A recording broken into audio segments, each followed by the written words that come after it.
On a tous déjà entendu que mourir dans la dignité, c'est important. Parlez-en à la Wii qui a rendu son dernier souffle avec Just Dance 2020. Personne mérite de mourir avec en trame sonore Baby Shark. Malgré les années d'expérience des développeurs, les derniers jeux d'une console sont souvent décevants, voire même accompagnés d'histoires bizarres. Aujourd'hui, on jette un coup d'œil aux derniers jeux sortis sur chaque console, passant des plus vendus de l'histoire comme la PS2 à une console où les 8 jeux de lancement sont aussi les 8 derniers. L'Atari 2600, c'est la console de salon qui a popularisé le jeu vidéo et son dernier jeu, c'est Klax, un genre de Dr Mario mais sans Mario, et aussi sans le plaisir. Ça reste vraiment impressionnant considérant les limitations d'une console de 1977, mais la différence avec la version NES aussi sortie en 1990 est frappante. Ironiquement, la console qui lui a succédé, l'Atari 5200, est la première à rendre l'âme en 1986 avec le jeu Gremlin où on tue des monstres à coups d'épée pour sauver des hamburgers.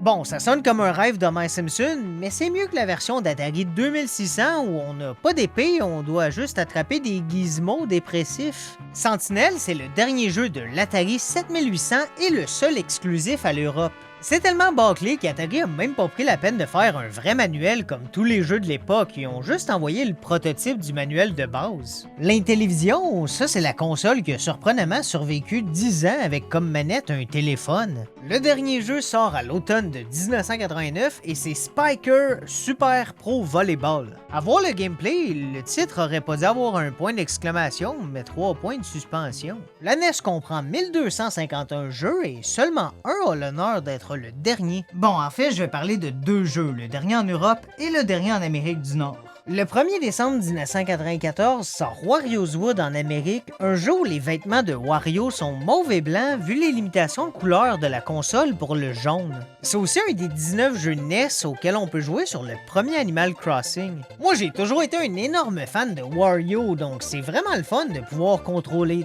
Todd. Je sais pas, il me semble que c'est pas mal deux extrêmes. Sinon, en Europe, on finit en beauté le 25 mai 1995 avec un jeu de plateforme sur le Roi Lion où les visuels viennent des dessinateurs de Disney en personne. C'est un très bon jeu qui reprend directement l'histoire du film et même si par moments c'est un peu dur, le jeu était un succès avec 4,5 millions de copies vendues. Je parlais de consoles de salon, mais techniquement la NES n'était pas les débuts de Nintendo dans le monde du jeu vidéo. En 1980, ils sortent ce qu'on appelle des jeux électroniques de poche ou comme c'était appelé à l'époque, de la sorcellerie. Le dernier jeu c'est Mario le jongleur et ça sonne simple, mais ça vient quand même avec deux modes. Celui où Mario jongle et celui où il jongle vite. C'est un bel hommage à Ball, le tout premier jeu du Game & Watch, mais c'était une autre époque. En 1980, c'était impressionnant. Là, en 1991, le premier jeu Zelda fêtait ses 5 ans. La PC Engine n'est jamais officiellement sortie en Europe, même si la console avait été produite avant d'être annulée à la dernière minute. Son dernier jeu, c'est Magical Chase en avril 1993, et si vous voulez vous le procurer, le prix varie de vraiment cher à vraiment cher. Mais bon, si vous êtes chanceux, vous pouvez peut-être le trouver à un prix vraiment cher.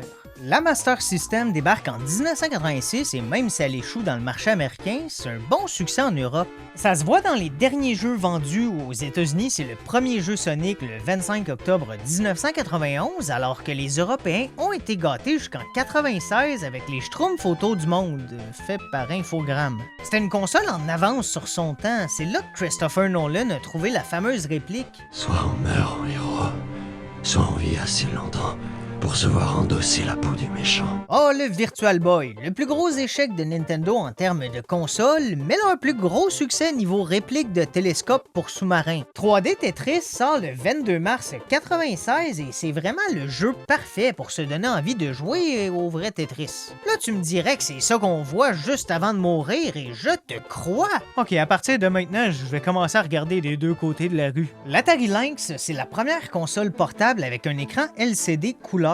C'est aussi la première console qui avait un accessoire d'allume-cigare, mais ça étrangement, c'est aussi la dernière. Raiden en 1997 met fin au potentiel combo jeux vidéo cigarette et comme disait mon grand-père, Worms a l'honneur d'être le dernier jeu à sortir sur une console Atari le 15 mai 1998. Même si en vrai, c'est seulement un port du jeu classique déjà présent sur plusieurs autres consoles depuis 1995. La Super Nintendo a beau avoir gagné la guerre des consoles contre Sega et sa Mega Drive, tout le monde a été perdant quand les deux consoles ont terminé avec une adaptation du vieux jeu d'arcade Frogger. Et je tiens à préciser, c'est un classique, le jeu il est le fun, mais il est pas plus le fun le 6 octobre 1998 qu'à sa sortie initiale en 81. C'était le début d'une longue agonie pour Sega, à commencer par sa console portable, la Game Gear, qui a une vie étrange. Après avoir été abandonnée de 1997 à 2001, avec à ce moment-là The Last World de Jurassic Park comme dernier jeu, la Game Gear est ressuscitée comme console à faible budget par Majesco Entertainment. Disons que ça n'a pas été une longue renaissance, parce qu'un seul nouveau jeu est sorti. Et bon, je dis nouveau, mais c'est Super Battle Tank, un vieux jeu de Super NES qui en plus avait déjà été codé pour la Game Gear en 1992 sans jamais sortir.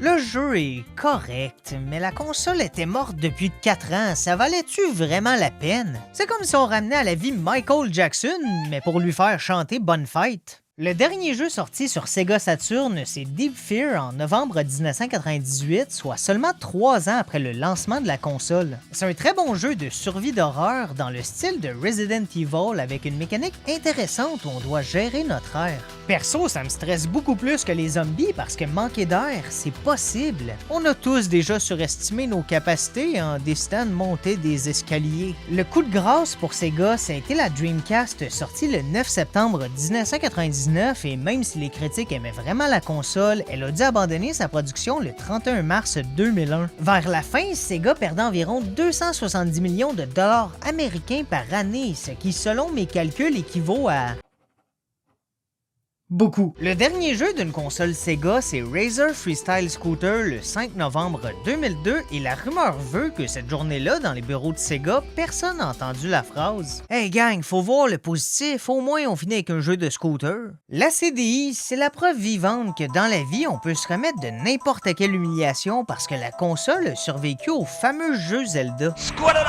La console prend fin en 1999 avec Solar Crusade et même si les cinématiques sont similaires à Zelda, au moins c'est pas en train de massacrer un chef-d'œuvre. La Neo Geo sort en 1990 et survit 14 ans avec son dernier jeu Samurai Showdown 5 Special. C'est un excellent jeu de combat, ce qui est pas surprenant parce que c'est la grosse force de SNK, la compagnie qui a créé la Neo Geo comme étant une sorte d'arcade de salon. La compagnie a même créé la Neo Geo Pocket Color, une console portable pour rivaliser avec la Game Boy du même nom.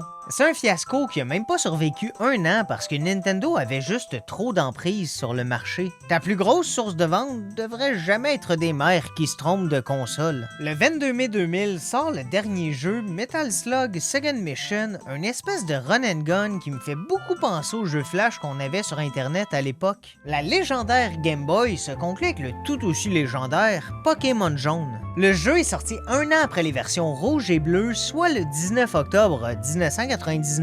Contrairement au jeu précédent, c'est beaucoup plus basé sur l'animé, alors que notre choix de starter, c'est Pikachu ou rien d'autre. Holy shit, un rien d'autre shiny! La Nintendo 64 a aussi pu terminer en beauté avec 2 jeux de très grande qualité. En Europe, Mario Party 3 est sorti le 16 novembre 2001 et c'est un des meilleurs de la série en plus d'introduire Waluigi et Daisy à la franchise. Tony Hawk's Pro Skater 3 de son côté est sorti en Amérique le 20 août 2002. C'est un jeu culte, mais sa présence sur 64 est un peu étrange considérant que c'était aussi un des jeux de lancement de la GameCube 1 an plus tôt. D'habitude, c'est l'inverse. Là, personne va me faire croire que les développeurs étaient contents de revenir travailler sur une version plus laide que jamais. Des suggestions pour rendre ça plus laid qu'avant? Martin, commence donc. Tu dois avoir des suggestions vu ta nouvelle coupe de cheveux. Vous aviez dit que ça me rajeunissait. Ouais, dans le sens de voyons, Christ, t'as quel âge? Normalement, le dernier jeu de la Game Boy Color serait Harry Potter et la Chambre des Secrets le 15 novembre 2002, mais, et ça c'est mon mets préféré que j'ai utilisé depuis longtemps, le 12 juin 2023,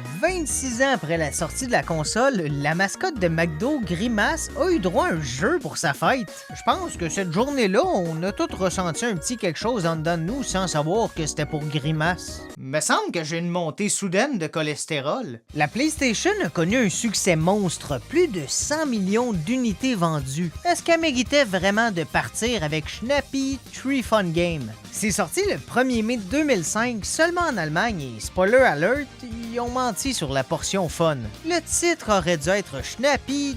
Désolé. Sinon, partout ailleurs, le dernier jeu était FIFA Soccer 2005, sorti le 12 octobre 2004 et malheureusement, c'est vraiment pas le dernier jeu de sport qu'on va voir. En 2003, Nokia a créé la N-Gage, un mélange de console portable et de téléphone, ou comme on l'appelle maintenant, un téléphone. Le dernier jeu vient d'une série que j'adore tellement avec Civilization, sorti le 2 mars 2006. J'espère que le slogan était « Construisez un empire aussi solide que nos téléphones ». Mais ma console louche préférée, c'est la Gizmondo, une console liée à la mafia suédoise. Il y a tellement de choses à dire sur la console, mais rien va battre que les 8 jeux de lancement du 22 octobre 2005 ont aussi été les 8 derniers. Tout est louche, je sais pas, là, normalement, j'aurais aucune arrière-pensée avec un jeu qui s'appelle Sticky Balls.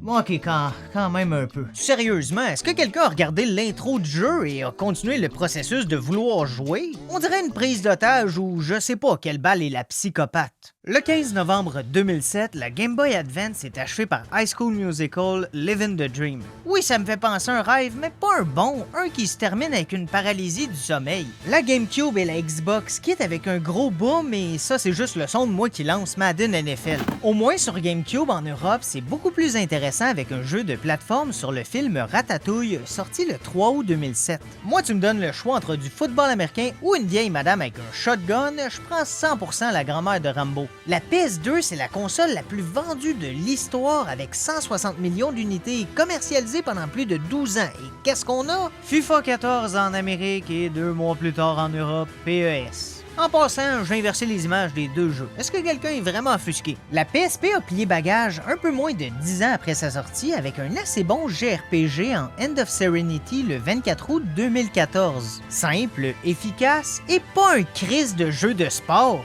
Mais ça reste moins impressionnant que la DS et ses 154 millions de consoles qui s'est conclu le 11 novembre 2014 avec un autre jeu sur un film de Disney, Big Hero 6 Battle in the Bay. C'est un jeu avec un côté plus philosophique parce que quand on joue, ça vient avec la question pourquoi? La 3DS vient remettre un peu de noblesse avec comme dernier jeu officiellement produit par Nintendo Kirby's Epic Yarn le 8 mars 2019.